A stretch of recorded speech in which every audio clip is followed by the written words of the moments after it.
Hello, everybody, all the citizens of cloudy Chattanooga, Tennessee. This is Clutch with Keon Rose. I'm Keon Rose. Thank you for joining me today. You're listening to AM 1240 Hot News Talk Radio. You can find us on Facebook, Twitter, and YouTube. If you'd like to talk to us, interact with us. We'd love to hear from you. Simply search Hot News Talk Radio on any of those platforms. We are the first thing that comes up. Or if you'd like to give us a listen, you can stream us online, hotnewstalkradio.com, or use the TuneIn Radio app in the Apple Store or Google Play Store. Search Hot News Talk Radio, give us a follow, press play, and you will have Hot News Talk Radio wherever you go. First off, I'd like to wish everyone a happy NBA Givingsmas. It is the first day of the NBA season, which is one of my favorite days of the year. Should be a holiday. I shouldn't have gone to school today. That's what should have happened. I should not have been allowed to go to school. I should have stayed home to celebrate the coming of the NBA. The gifts that you can give your children. Steph Curry jersey. Hawks hat. Come on now. So we're going to talk about the Atlanta Hawks and the Eastern Conference just as in general. I think that there are a lot of great teams in the West, and the Western Conference is the better conference. I don't think we're going to mince words on that and pretend that somehow the East is going to be better. I do that very often. I do actually believe year after year, like, okay, this is the year that the Eastern Conference gets its act together and we have good teams to root for. And then it never happens. We've got the same four teams that have been good over the last, 5-6 years. Those are the same four teams. Those are the same four teams. I don't know what to tell you. The last 2 years in particular, it's going to be a repeat. It's going to be the Hawks. It's going to be the Wizards. It's going to be the Bulls somewhere in there, the Heat, and Cavaliers, whatever team's got LeBron on it. And then everybody else can go home. Everyone else can go home because you're not winning the title out of the Eastern Conference if you're not the team that's got LeBron or the Hawks. I mean, you're one of those teams. I'm going to go Dark Horse Wizards, but also I'm a Wizards fan. So, I have a bias there. So we're going to talk a little NBA. Also, I was reading the news, and I was looking for Tennessee news in particular. I love to read the SB Nation blogs. SB Nation is a great site. I think that they have a great base of fans who live in certain areas to be their bloggers. We actually had Brad Rowland on for Peachtree Hoops. He writes for SB Nation, Peachtree Hoops, and he gave us a preview of the Hawks last week. So that was fun, and I'm looking to try and find and track down Will Shelton of Rocky Top Talk, he blogs for the Volunteers on SB Nation. I think he's very knowledgeable, and he had an article the other day about how terrible the SEC East is, and the SEC East is so terrible and so bad, okay? There's actually a scenario, a realistic, plausible scenario. It's not likely. It's not the most likely scenario, but there's an actual realistic, plausible scenario whereby Tennessee wins the SEC East. And I thought it was interesting and intriguing, so I'd love to share that with you. And we could just gripe and complain also just about how the SEC East is awful, just like as a general thing, and maybe start hyping up Alabama LSU 2 weeks in advance. Like that's the game that I'm looking forward to the most. And like we are 2 weeks away because both of those teams have a bye week, and I still can't wait for that game. That game is going to be amazing. Alabama's got they've overcome a lot.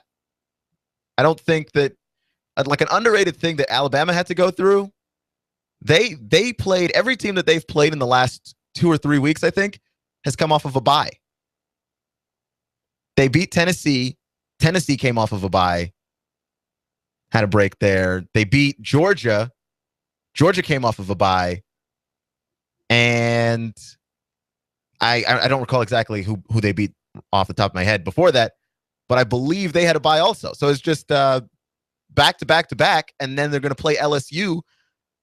So sure, Alabama has a bye next week, but so does LSU. So that's going to be 4 weeks in a row of playing teams coming off a bye week for Alabama. It's crazy. It's crazy. SEC West is so loaded and stacked. Like the SEC West and the SEC East resemble, and this is no coincidence. It's time for the conspiracy theory hats to go on here. The SEC West and SEC East resemble, wait for it, the NBA West and the NBA East. And what is today? The first day of NBA basketball. The Atlanta Hawks play today as well. They take on the Detroit Pistons. And it's going to be one of the early games, one of the two early games. And I'm excited. This whole night of basketball is going to be great. I've never done the whole one-day fantasy thing for basketball. I've done it for football because I wanted to give it a shot so I could talk about it, because I have taken up the sort of fence here. I've taken up the offensive against DraftKings and FanDuel, or FanKings, Draft Duel, whatever. Okay, I don't like the one-day fantasy sports. I think there's something inherently wrong about it, just because if we're not going to be able to play online poker and we're not going to be allowed to bet on games directly online, why on earth would it be okay for you to play one-day fantasy, which is essentially gambling without gambling? It's gambling, but loopholes have allowed it to not be gambling. And so when there was a case of fraud and insider trading, it was fraud where there was no fraud, because it's gambling where there is no gambling. It just doesn't make any sense. Okay, it just doesn't make sense. You can try and twist and contort that. So I've never done it for the basketball. And since, I won some money on there, not enough money to withdraw, by the way. This is the most infuriating thing. $20. You've got to win $20 before you can take your money off of FanDuel. So that's how they trap you and hook you into continuous playing. I'm not going to do that. When I'm out, I'm out. Okay? But I still have some money just kind of hanging around in there. So, I do like the $1 leagues, and like I'm not bad. So I'll win like $2. It's so upsetting. It's like, oh, here's our $150,000 tournament. If you end up winning, if you end up in the money by the end of the tournament, then yeah, you get some of the $150,000. But you've got to be in the top 10 to get anything that matters. Like the top 10, those are where the people are getting $30,000 and $2,000 and $200. Where I wind up is I'm in the money, but then I'm making $2. I'm making $2. So then I put $1 in, I get $2 back. Like I suppose eventually by this time in the year 2018, I will have my $20 so I can finally take it out of that thieving online machine. But until that point, I'm just going to be endlessly playing FanKings. I don't like it. Rant over. Okay, I promise. I'm cooling the jets on that one. This is Clutch with Keon Rose on AM 1240, Hot News Talk Radio. And the SEC East is awful. The SEC East might be legitimately one of the worst. Like, this is probably the worst that it's ever been. I don't know that off the top of my head. I don't know that as a fact, but like it's been really bad. Before I jump into anything, Cleveland plays Chicago tonight at 8. Also at 8, Detroit plays Atlanta. And then later on, the late game is the Championship Warriors. They're going to raise their banner against Anthony Davis and those New Orleans Pelicans. So we'll talk about that a little bit later on. But before we do that, we got to talk about the SEC East. We just do. I don't want to pass up this opportunity to mention it. I have a tendency to do that, where I'll start talking about something and then another idea will float into my head. I will gas bag about that. And then the thing that I promised you that we would talk about, we actually don't end up talking about it sometimes. Like we were supposed to talk about the Hawks yesterday. That actually was supposed to be part of yesterday's show, but I endlessly gas bagged, and now we we don't have that. We have me talking about the Hawks today. So I'm talking about the Hawks eventually. But we got to talk about the SEC East because, guys, this is insane. The SEC East is really, really bad. And if you compare it to the SEC West, it just looks much worse. The only undefeated team in the SEC at all is LSU. They're 4-0. They have played one less game than everyone. It got canceled. Their very first game of the season. They probably would have won it. To be fair, they would be 5-0. They would more than likely have won that game. They're 7-0 overall, the only undefeated team in the SEC. But when you look at the conference as divided by East and West, the only one-loss team or greater in the SEC East is Florida. Florida's 6-1. And there's a huge drop-off after that. They're 4-1 in the conference. Immediately after that, there's Georgia. Georgia's 3-2. Kentucky's 2-3. Tennessee is 1-3. Vanderbilt is 1-3. Missouri is 1-4. And South Carolina is 1-4. That's ridiculous. That is absolutely ridiculous. Who are these? These teams are not winning inside of the conference, and then outside of the conference, it's not much better. Your overall record for Florida, you're 6-1. If you're Georgia, you're 5-2. Kentucky is 4-3. Tennessee is 3-4. Vanderbilt is 3-4. Missouri is 4-4, and South Carolina is 4-4. And none of these teams are looking to really possibly get better. Maybe only Tennessee because at the moment they're trending up, and maybe possibly Missouri because Matty Mock finally comes back from suspension. Everybody else, this is looking terrible. This isn't great. Compare that to the SEC West. Compare this to the SEC West, where the only teams with 3 and 4 losses are Arkansas and Auburn. The teams with 3 and 4 losses in the East, Kentucky, Tennessee, Vanderbilt, Missouri, South Carolina. There's 2 times as many teams that are 4-loss teams, 4-3-4-loss teams.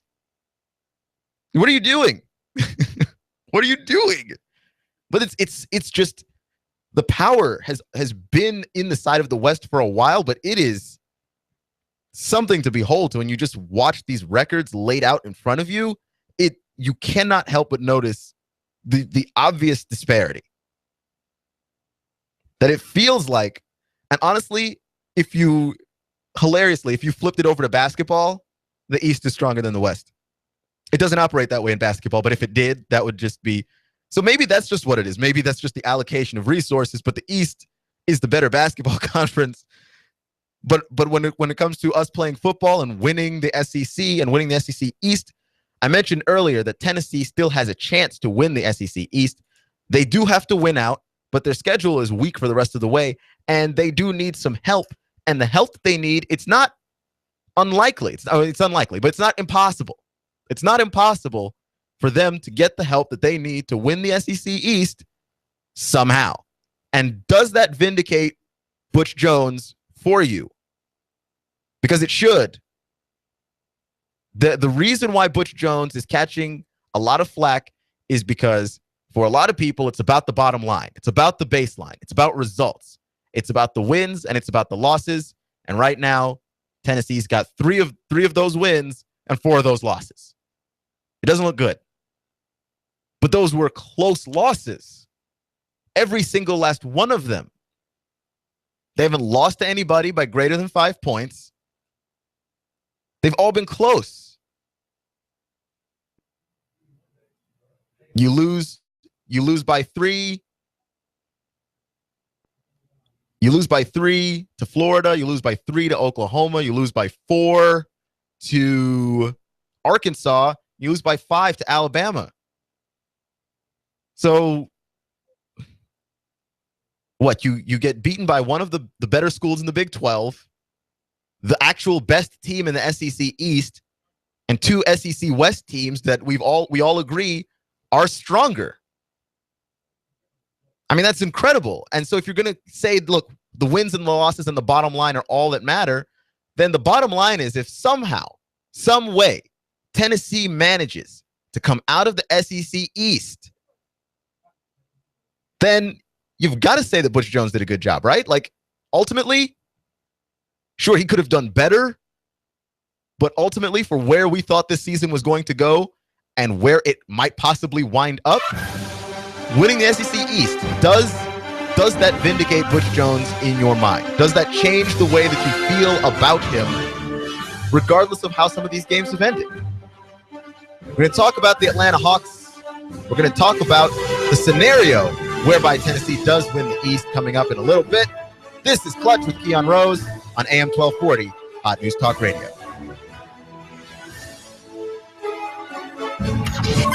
This is America Now with Meghan McCain. Al Gore running is crazy. You're flying around in your private jet all over the world, and you want average Americans to care about the environment. Don't you think you should be doing your part as well? Meghan McCain, weekdays at 7 p.m. You give us 12 minutes and 40 seconds, we'll give you Chattanooga and the world. News Talk 1240.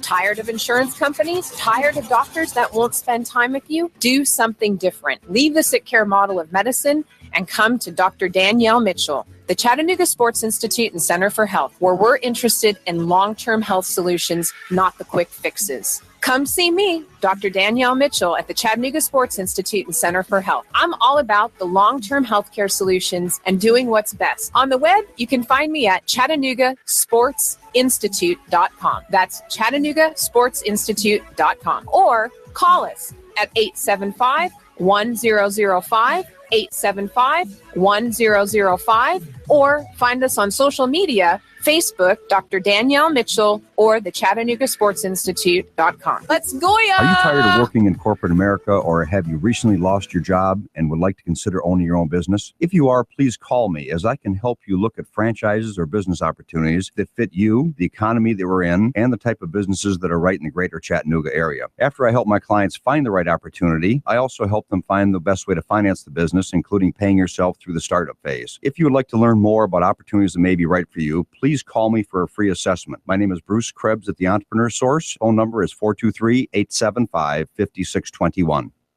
Sky Aerial Services uses advanced drone technology to give you a better perspective and depth of your property and project. We offer aerial photography and video for your business, farm, home, or advertising campaigns, as well as editing services to complete the experience.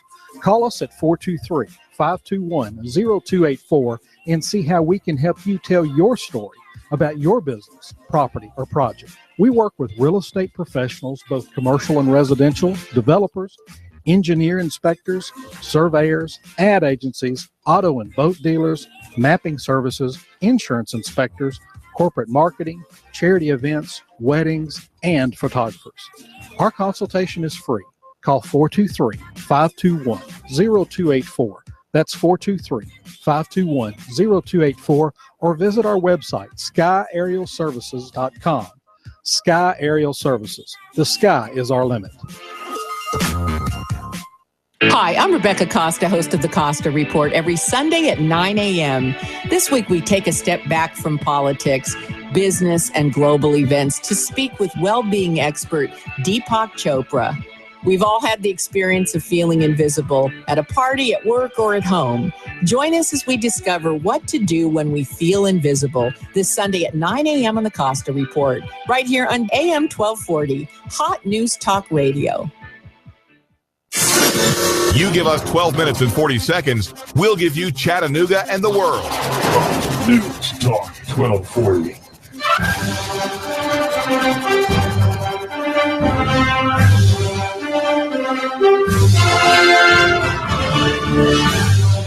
The Tennessee Volunteers are alive in the SEC East, but they're on life support. They're going to need a lot of assistance. I wouldn't say from friends, but they're going to need a lot of assistance. They're going to need some people to lose. They're going to need some people to win.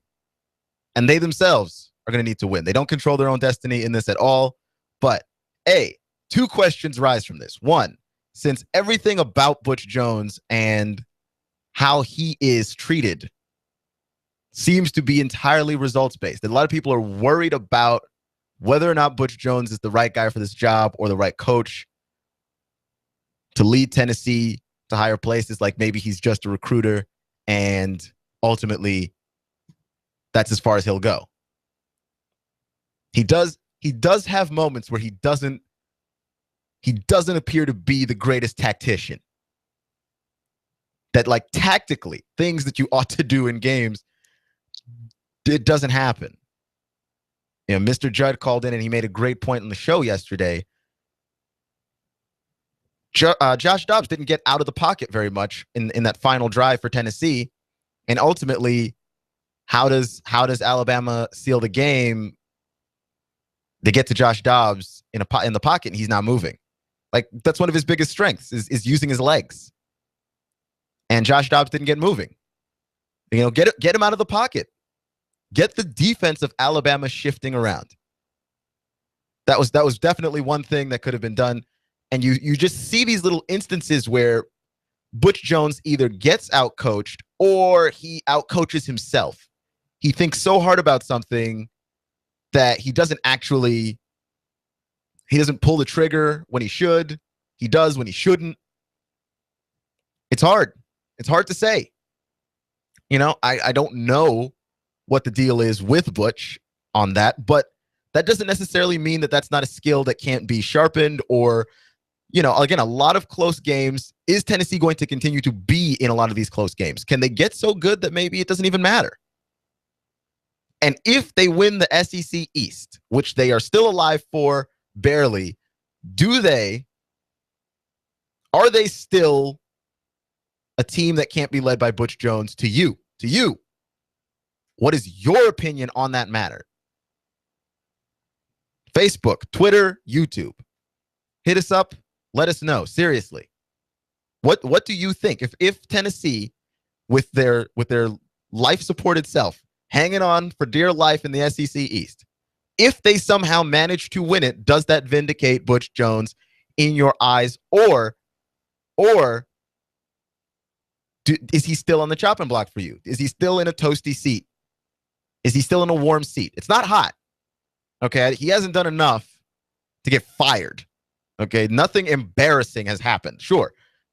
Heartbreaking things have happened. This is AM 1240, Hot News Talk Radio, Clutch with Keon Rose. Heartbreaking things have happened to Butch Jones and this Tennessee Volunteers team, this 2015 version of this team. But nothing embarrassing. I mean, we've seen in the past Tennessee teams that just got undressed and didn't even look like they were trying, which they were. They were just poorly coached. This isn't that. This team is well coached. They can't finish games, but they are well coached. That is not up for debate. They made a lot of plays in that Alabama game. They forced the Crimson Tide into some third and long situations where they were able to come up with big sacks to force punts. That is huge. And that is the sign of a well-coached team. So Butch Jones is a good coach, but is he a finisher? Is he a closer? And is that ultimately important to you if he's able to win the SEC East? And does that point to signs that Tennessee is growing and evolving? Because again, the back half of their schedule is incredibly weak. I expect them to win out. Barring something absolutely ridiculous and that doesn't make any sense, and barring any injury, let's go ahead and knock on some wood for that one. Barring any injury, they should win out. The Volunteers ought to win out. Now, to win the SEC East, they have to do that, and they have to get some help from some people that we know. Here's how these scenarios have to go. Okay, and this is, I got this, I was reading around SBB Nation. Will Shelton of RockyTopTalk.com, he's written out the entire scenario of what it would take for Tennessee to beat or Tennessee to win the SEC East. It's possible. It's possible. Here's how this long-term situation plays out. Scenario number 1, Tennessee wins out, which I mentioned before.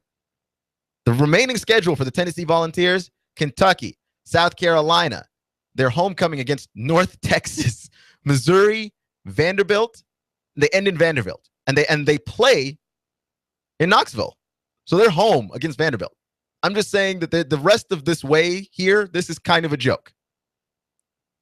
The second part of the scenario that has to play out is that Georgia beats Florida this Saturday. They lost to them last season, and I don't think anybody expected that last season, but they have to beat Florida this Saturday. And it's not impossible. It's going to be harder to do without Chubb, and Florida's playing incredibly good football. But again, improbable? Yes. Impossible? No. No, not at all. And I think Georgia's going to be fired up. Scenario number 3 that needs to happen for Tennessee to win the SEC East.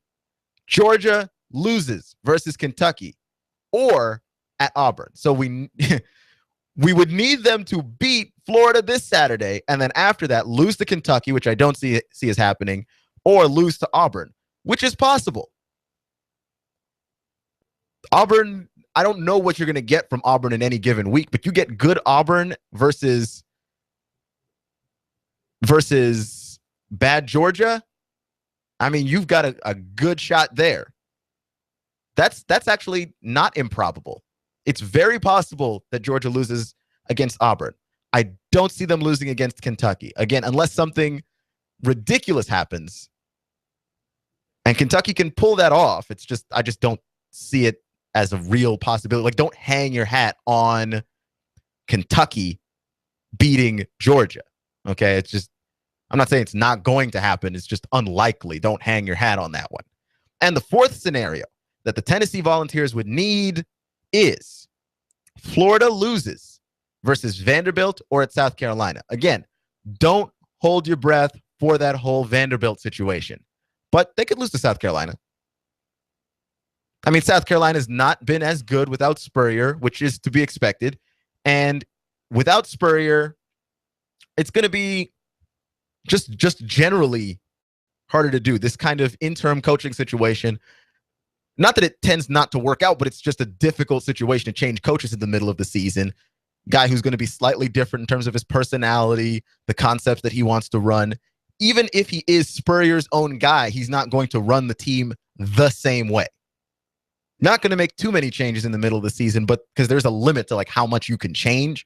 But at the same time, it's tough to stand there and say, hey, these two teams, especially when I say these two teams, South Carolina before Spurrier and South Carolina after Spurrier are so wildly different that South Carolina can't pull an upset, especially against Florida. That's going to be the situation there. So you need the 4 scenarios, and I'll read them again. This is AM 1240, Clutch with Keon Rose on Hot News Talk Radio. These are the 4 scenarios that Tennessee would need to play out in order for them to win the SEC East. They'd need to win out. Georgia beats Florida this Saturday. Georgia loses versus Kentucky or Auburn. And Florida loses versus Vanderbilt or South Carolina. And the only reason why this is possible is brought to you by an incredibly weak SEC East.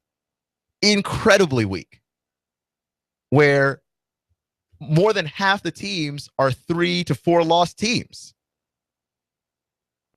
And that includes Tennessee and South Carolina and Vanderbilt and Missouri.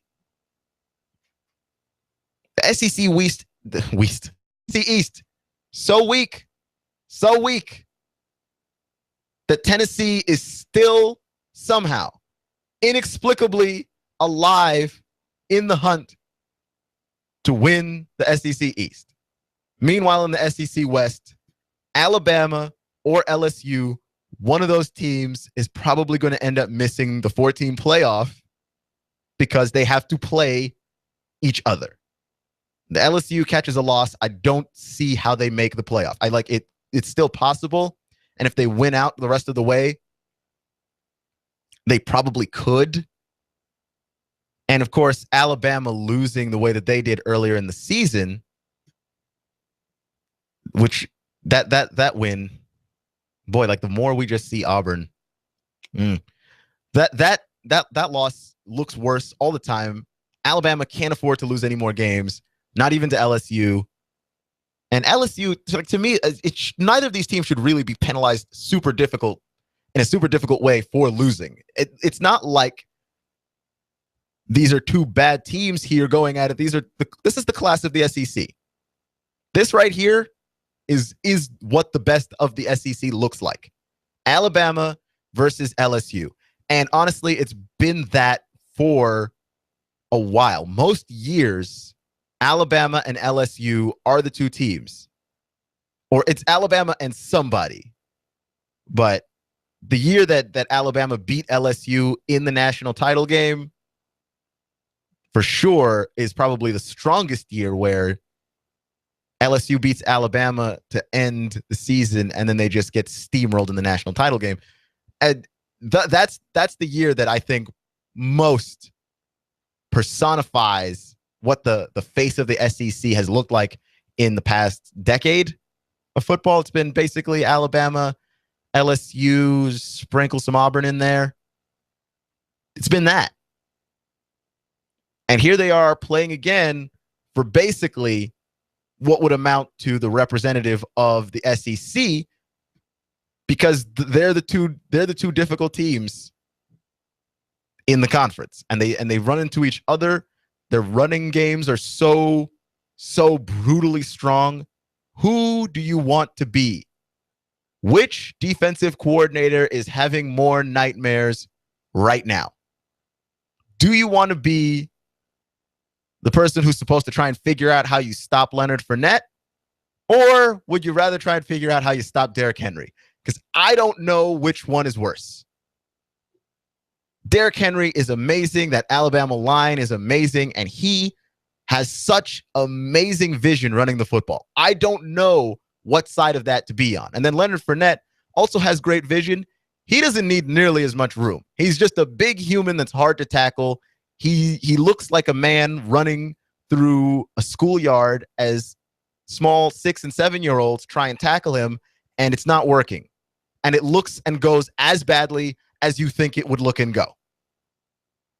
Just imagine you running through a playground, being tackled by some 5, 6, maybe 7-year-olds. And just imagine how badly that would go.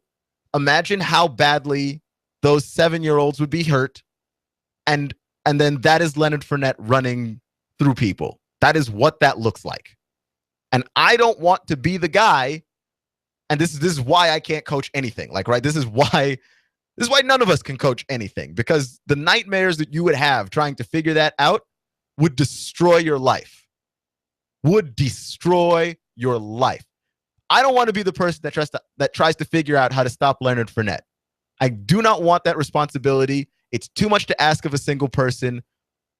And the only thing that gives you solace is that there's a guy in another office somewhere that has to figure out how to stop Derrick Henry. I don't know how you do that either. I don't know. Derrick Henry, dude was averaging 8.2 yards a carry against Tennessee. I don't know how you stop that, because Tennessee was playing really good defense. They were playing really good defense. I don't know how you stop that. There is no way. I don't want that job. If you want to rank jobs that I want the least, right up there are those two jobs, along with, I don't know, person who cleans the rhino pen at a zoo, and whatever it is that Mr. Judd always rages against, the Pokemon. By the way, they're opening up a Pokemon gym in Japan.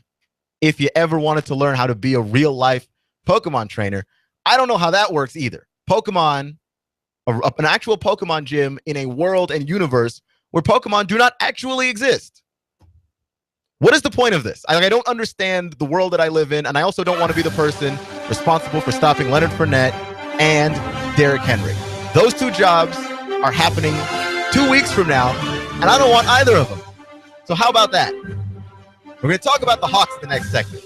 I'm not lying to you. That's an actual promise that I'm going to fulfill on the show. And we're going to break down the Eastern Conference somewhat in the NBA, but not too much, because it's terrible. This is Clutch with Keon Rose on AM 1240, Hot News Talk Radio. You give us 12 minutes and 40 seconds, we'll give you Chattanooga and the world. News Talk 1240.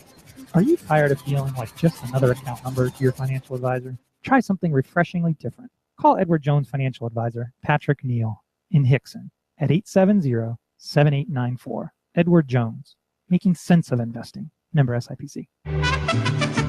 We've got a table here at Delia's in Saudi Daisy, ready to delight in a plate of authentic Mexican food. Delia's spreads a rich selection: loaded nachos, crazy chicken, homemade tamales, maybe the enchiladas with beef, chicken, pork, quesadillas. Every dish beautifully pictured on the menu to help us decide. Join us for lunch or dinner. We're at Delia's in Saudi Daisy on Dayton Pike near the Thrasher Light. Here's dinner. Delia's uses the freshest ingredients, cooked to perfection. Nachos, homemade. Delia's open every day except the Lord's Day. For lunch and dinner, treat yourself to Delia's genuine Mexican food. In Saudi, call 521-7145. That's 521-7145. Social media, we're on that. Hot News Talk Radio on Facebook, at Hot News Talk Radio on Twitter. Download the TuneIn app and follow us anywhere at any time. AM 1240, Hot News Talk Radio.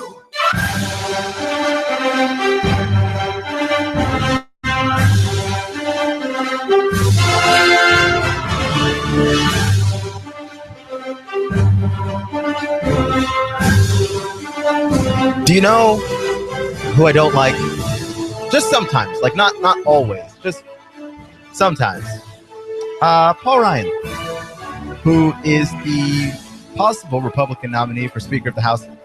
And the reason why, and honestly, it's his face. He just has one of those faces. I don't trust his face. I don't know why I don't trust his face. It's just his face. I don't trust it. But to be fair, he's not Jim Boehner, whose face I also don't trust and whose tan I definitely don't trust, because no man in Congress ought to ever be that orange. And also, before him, Nancy Pelosi, because she's Nancy Pelosi. I don't trust her face either. Of course, I don't trust her words also. But look, I'm just saying, look, it's just, I see some people and there's your face. Your face looks suspicious to me, and I don't trust it. Him. And if we're going to turn this into a sports conversation, because we probably should, because this is Clutch with Keon Rose on AM 1240, Hot News Talk Radio, a sports show. We're going to go with people whose faces I do not trust. Alongside Paul Ryan, possibly Jay Cutler. He has one of those faces. I don't trust his face. I'm not 100% certain why I do not trust his face. I simply don't trust it. Ryan Tannehill, don't trust his face. It's just a very untrustworthy looking face. Jim Tomsula, head coach of the 49ers, don't trust his face. I've never liked Pete Carroll. Pete Carroll looks like he might rob you next week. You'd just be walking down the streets of Seattle, and then Pete Carroll would tap on your shoulder. You look to your right, and when you look to your right, he reaches in your left pocket and grabs your wallet, like in the movie Focus. That's Pete Carroll. That's what Pete Carroll looks like to me. That is what Pete Carroll looks like to me. He just looks like a person who would just steal your wallet right on the street, like bump into you, and then, you're looking through your wallet later, and your driver's license is gone, as well as 3 credit cards. Like that's what Pete Carroll looks like. So there we go. I turned Paul Ryan and me not trusting his face into a vaguely sports-related conversation where I talked about how Pete Carroll will probably rob you on the streets. He just does. And if you have any faces in sports that you don't trust, you can put it on the Facebook page. You search Hot News Talk Radio any time of day. I prefer after this show is over, because that is when I go on the Facebook page to update it. But anytime, really. And I will conversate with you. Hot News Talk Radio is our Facebook page, and at Hot News Radio is our Twitter handle. So you can find us on Facebook. You can find us on Twitter. We'll hear from you. I'd like to catch some of those suspicious faces that you think you can't trust in sports. You can trust Butch Jones' face, though, right? You can trust that a little bit. You know whose face I don't trust, though? Brett Bielema. I don't trust him. Something about his face. Don't trust it. Do not trust it. I'm going to talk about the Atlanta Hawks. It's enough gas bagging for one segment. We're going to talk about the Atlanta Hawks. They're going to have a pretty incredible season, I think. They've got a great season coming up ahead of them. They finished with 60 wins last season, best in the Eastern Conference, second best in the entire NBA, behind only the world champion Golden State Warriors. And they did so without having superstars. Like, I think that that's the amazing thing about the Atlanta Hawks. They did peter out coming out down the stretch of the second half of last season. They started off incredibly hot. I don't know that they can do that again. They're not going to get 60 wins again, I don't think. We talked to Brad Rowland of Peachtree Hoops on SB Nation last week, and he explained, I think, wonderfully how he thinks the Hawks are probably going to be around a 50-win team. They're not going to be a 60-win team again. That's really hard to do, even though the East is super weak. Okay, and I think he's right about that. 60 wins is probably a little unattainable as a repeat. It would be nice, but they did it without any superstars. And I think that that's the part about the Hawks, that they play this style of basketball that's incredibly beautiful to watch because the ball doesn't stick anywhere. Right? Like, that was the staple of basketball back in the early 2000s, and basketball over the last 2, 3, even 4 seasons has kind of undergone a sea change a little bit. It's still superstar oriented. The teams with the superstars tend to win most of the time, but you can win without them. You can. And the way that the ball moves on the floor, when the ball isn't sticking in the hands of any particular person, superstars included, it's actually a more visually appealing style of basketball. It's very beautiful, even. Like, when the Spurs were just beating the Heat to death 2 years ago, that was some of the best basketball I had ever seen in that lopsided of a game. I mean, the Spurs were just beating the Miami Heat to death. LeBron James, Dwayne Wade, Chris Bosh, no answers on that team because the Spurs were just spreading the ball around, moving it around. It didn't stick anywhere. Find the open shooter, find the open man. Guys are cutting to the basket. And San Antonio looked amazing. Golden State used that last year, plus their ability to have Steph Curry basically break the game with his three-point shooting ability, quick release. Like, all of those things are amazing to have. And the Atlanta Hawks are the Eastern Conference version of that motion offense. The ball is moving around from anybody, and we don't have a superstar, really. So the ball really doesn't stick. You know what I mean? Like, you can have a motion offense with LeBron in it, but at some point in the game, your game plan ought to be, and I advocate this. If you have LeBron James on your team, this better be your game plan. Give it to 23, get out of the way. But if you don't have that, it's really nice to go, you know what? One of our dangerous threats is Kyle Korver. But if you take Kyle Korver away from us, we can still score. If you take Kyle Korver away from us, you're probably leaving something open for Jeff Teague. Okay, you're probably going to be leaving something open for Tiago Splitter, and we're going to kill you that way. I like that. I like that about the Hawks. It's going to be fun to watch. They're not changing anything. They did lose Damari Carroll. That production is going to be a little tough to replace. But ultimately, this is the same team. This is the same team, and they're deep. They're deep, and now they have size, which is something that they did not have a season ago.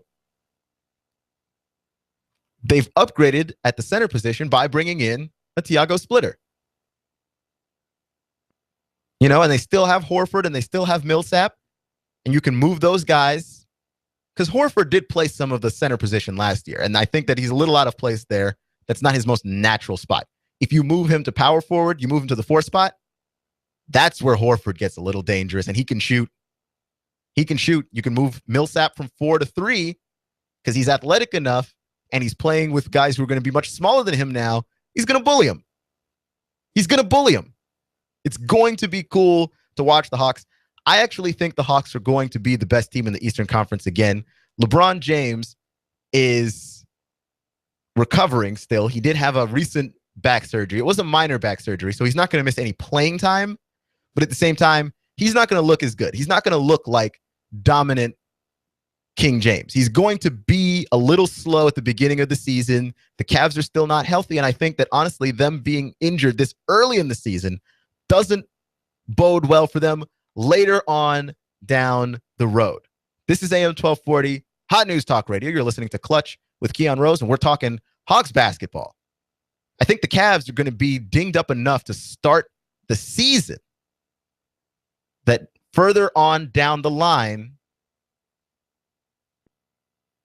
they're not going to be able to catch Atlanta. I think Atlanta's going to start hotter than them and ultimately finish ahead of them in the Eastern Conference standings.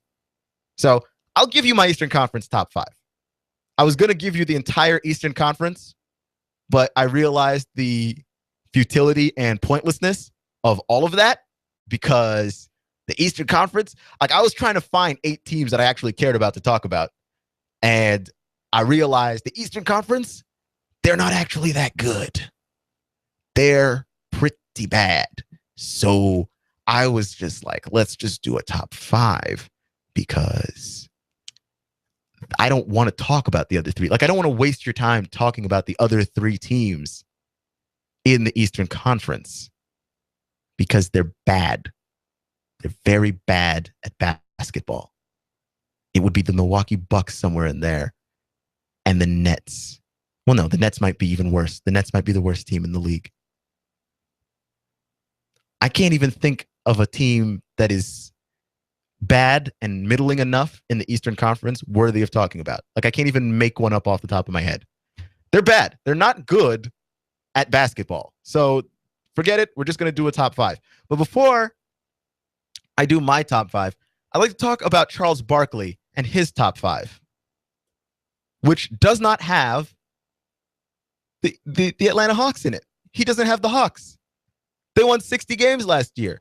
You can't fluke your way into 60 games. I'm sorry. That's a very large sample size.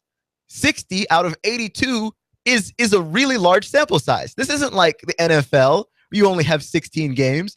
And if you win 11 games this year, that's not a guarantee that you're going to win 11 again. You can't fluke your way into 60 wins. You can't. You simply cannot. That is a large. And then they went to the Eastern Conference Finals in the playoffs. Like, you can't fluke your way into all of that. So he doesn't have them in his top 5. Ernie was asking Charles, tell me. You don't have Atlanta in your top 5. Where's Atlanta? Charles said, in Georgia. They're just not in my top 5. How can you not have a team that good not in your top 5? And in the playoffs? And people talk about how, oh, look at Atlanta. Look at them struggling against the Cavaliers. Look how injured the Cavaliers are. They don't have Kevin Love. Kyrie Irving is dinged up. The Hawks were injured too. DeMarre Carroll sprains his ACL and he misses a game. And he still played, but he played hurt. He was obviously not as effective. Thabo Sefolosha got his leg broken by the police before the playoffs started. Like, those are your 2 best perimeter defenders, 2 of your best wing defenders against, wait for it, probably one of the greatest wing players in the league and in the history of the game and on the planet of this earth, LeBron James. So how do the Hawks not get a pass, but the Cavs do? It doesn't make any sense. The 2 people most qualified to defend LeBron James had injured legs. One injured it in the series. The other one got it injured by the police. How do the Hawks not get any credit for this at all? Doesn't make any sense. It ultimately does not make any sense. And I'm looking forward to the game tonight against the Pistons because it's going to be the start of a season where apparently the Hawks have to prove not just to Charles Barkley, but to people who think like that the Hawks somehow fluked their way into 60 games, that they're for real. You would think that at some point you would just buy into the Hawks being for real. Because how aren't they at this point? How aren't they legitimate? Not having them in your top 5? That's crazy. I have them at number 1. Not in terms of who's actually the best, but who's going to win the most. This is in order of who's going to win the most games this NBA season. Regular season only, okay? It's just a regular season ranking. Top 5. Number 5 team, Miami Heat. I really like the way they added Goran Dragic last season. They've got Dragic, drafted the young Justice Winslow from Duke. He's not immediately great, but he's going to develop into something that's pretty good, pretty solid. I like Miami, and Bosch comes back from his, I don't remember what the illness was called. It was with his lungs. He had a blood clot in his lungs, and he was out for the rest of last season. So he returns. Miami should be a vastly improved team. The Eastern Conference, like I mentioned before, they're not great at this whole basketball thing. So Miami will probably jump back up and fill the number 5 spot. Number 4, the Chicago Bulls. They've got a lot of talent. I believe in Jimmy Butler.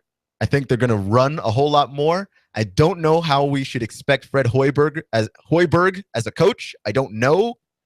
But they're going to run a lot more. They got Mirotic. They've got a lot of guys that are good at running the floor, like the Bulls. Number 3, the Wizards. That's my favorite team. I tried to find a way to shoehorn them at number 1, but that just logically didn't make any sense. John Wall, he's amazing. They're fast. They're going to play fast. They've opened up their offense a lot more. They're shooting threes at a higher rate, at least in the preseason. We'll see what their regular season looks like. Beal is going to step up. Porter's improving. Wizards are 3. Cavs are 2 because LeBron. And number 1, like I mentioned before, for all the reasons that I mentioned before, the Hawks are number 1. I think they're going to have at least the best regular season of all the teams that I just mentioned in the Eastern Conference, and probably the Western Conference too, because the East is just so incredibly weak. Can't imagine a way that doesn't play out that way. Charles Barkley is crazy. Thank you for listening to Clutch with Keon Rose here on AM 1240 Hot News Talk Radio. Love hearing from you guys on Facebook and Twitter. See you in 23 hours. Compass Media Network's coverage of the NFL. Hi, this is Jerry Recco. Join Kevin Ray, Danny White, and myself for all the action. Hot News Talk 1240. If it's the NFL, it's right here. You give us 12 minutes and 40 seconds, we'll give you Chattanooga and the world. Hot News Talk 1240.